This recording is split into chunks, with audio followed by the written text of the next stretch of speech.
Welcome to Improving Credit Scores and Avoiding Identity Theft, the second of 3 videos provided by Advantage Credit. The following slides provide information in regards to things you should or should not be doing to help improve your credit and credit scores. Now, we're often asked about whether you should dispute accounts on your credit report. Now, obviously, if this information is incorrect, it is important to dispute that information with the repositories to ensure that information is updated correctly. Now, be very careful if a company or an advisor is recommending that you dispute derogatory information such as collections, bankruptcies, etc.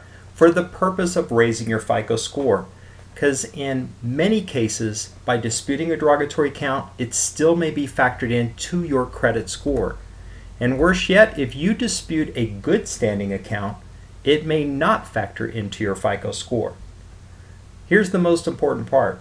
If you're applying for a mortgage and you have accounts disputed on your credit report, it will be very difficult to get that loan approved because they will not be able to submit this through automated underwriting, and it will require a manual underwrite, which is very difficult to do. So again, dispute the accounts that truly are incorrect, but be very careful about disputing things with the intent of improving your FICO score. Now, if you filed bankruptcy many years ago and now the years have passed and you're able to apply for a mortgage, really it's very simple that we're stating here, and that is, don't worry if the information on the credit report does not match up exactly with your bankruptcy schedule. We occasionally see that not all accounts on your schedule show up on your credit report as part of the bankruptcy. So don't worry about it because those accounts are now fairly old. They're not really affecting your score anymore.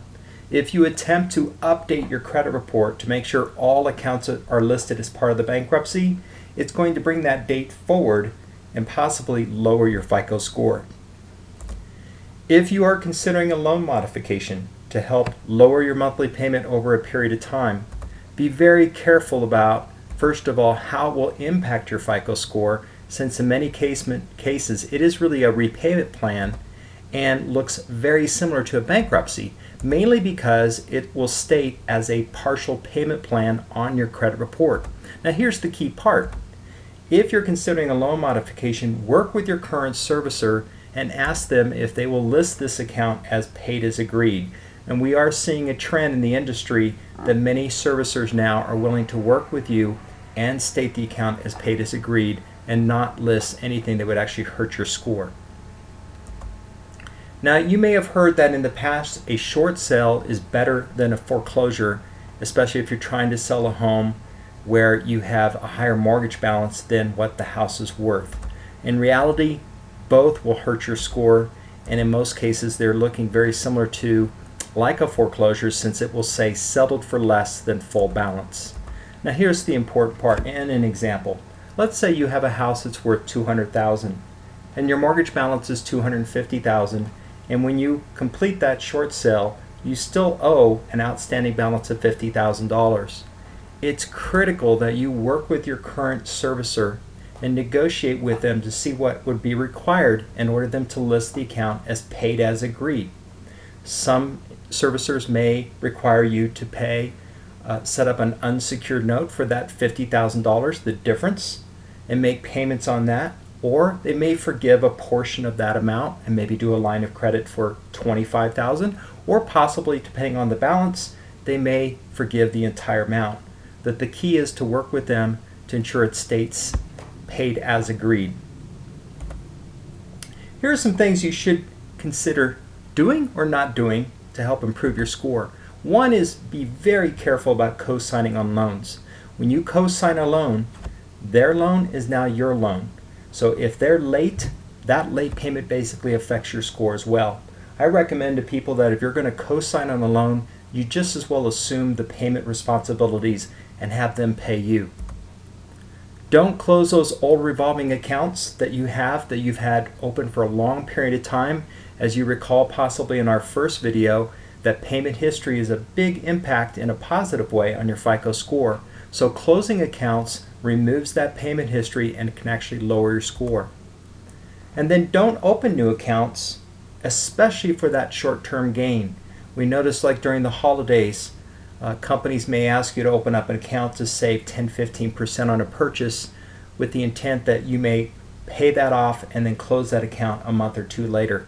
In most cases, that actually will lower your FICO score. So be very careful about opening up new accounts, especially for that short-term gain. A great way to build credit if you have maybe some bad credit history or if you're just starting out is to get a secured credit card or a secured line of credit. Banks and credit unions usually offer this type of a service. You'll give them a certain amount of money, let's say $200, $500 as collateral. They will establish a line of credit or a credit card and then make sure they report to all three bureaus. It'll actually show up just like a normal credit card, whether it be secured or unsecured. It's a great way to establish and build new credit.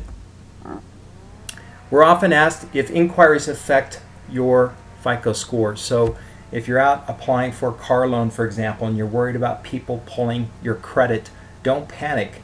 Actually, the FICO score algorithm states that you can have your credit report pulled multiple times within a 45-day window, whether it be applying for an automobile or for a mortgage, and it will be looked at as one inquiry in regards to the FICO score algorithm.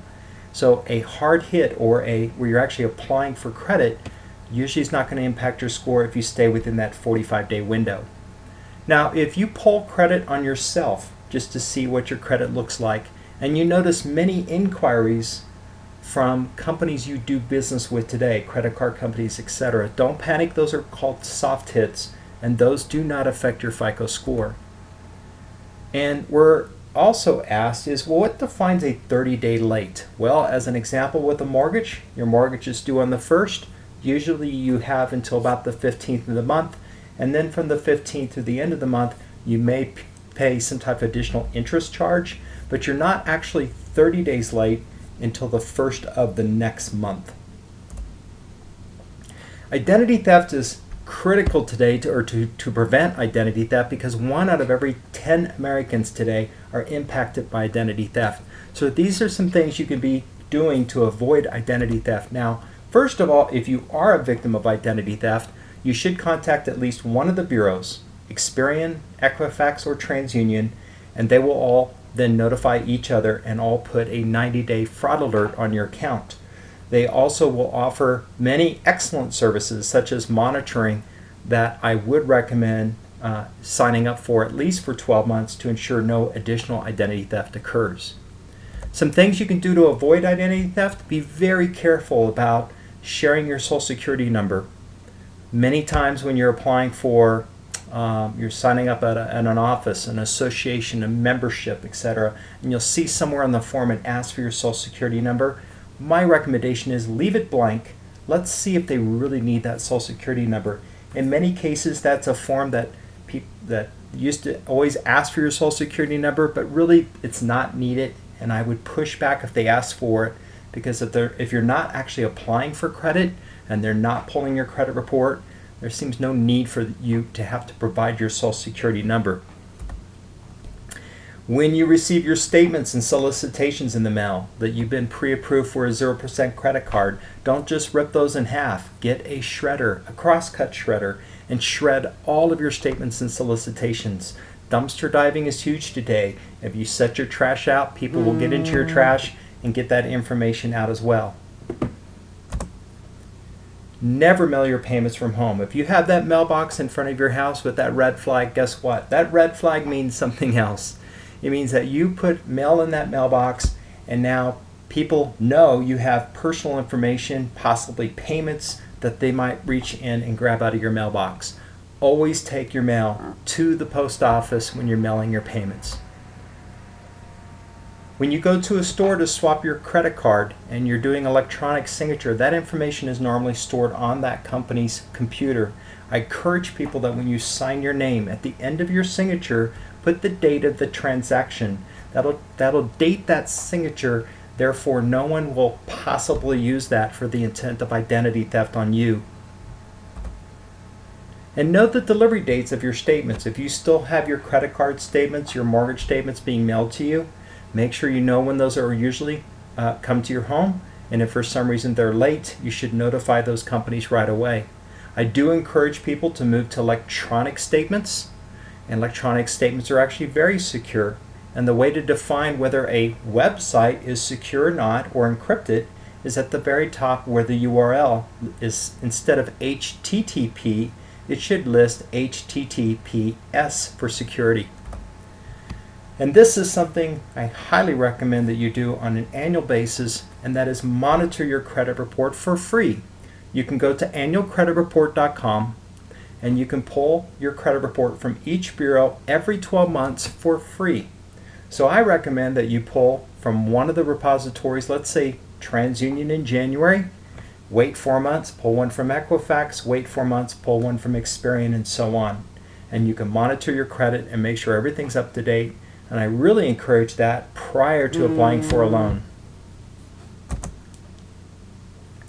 If you are getting considerable solicitation in the mail and you want that to stop, there is a way to prevent your data from being sold to others.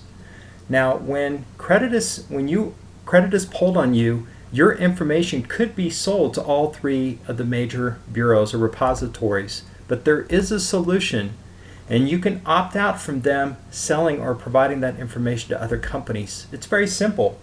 You can go to optoutprescreen.com, or you can call this number at 888-567-8688 and opt out your information. You can opt out up to 5 years at a time, or you can do a lifetime. But that initial opt-out takes about 5 to 7 days to go into effect. This is a great way for your information to stop being sold to other companies. Security freeze. Now, often when people have been a victim of identity theft, this is a great way to protect your credit, because basically it blocks your credit file from being accessed by others except those you do business with today. And you can do a security freeze in all 50 states. And there's no cost for it if you've been a victim of identity theft. It's really a minimal cost. It's somewhere around $10 to $15 per bureau. And you can do this online or by mail. And if you are going to apply for a loan, you can do a temporary lift so people can still pull credit on you when you're applying for a mortgage or an automobile.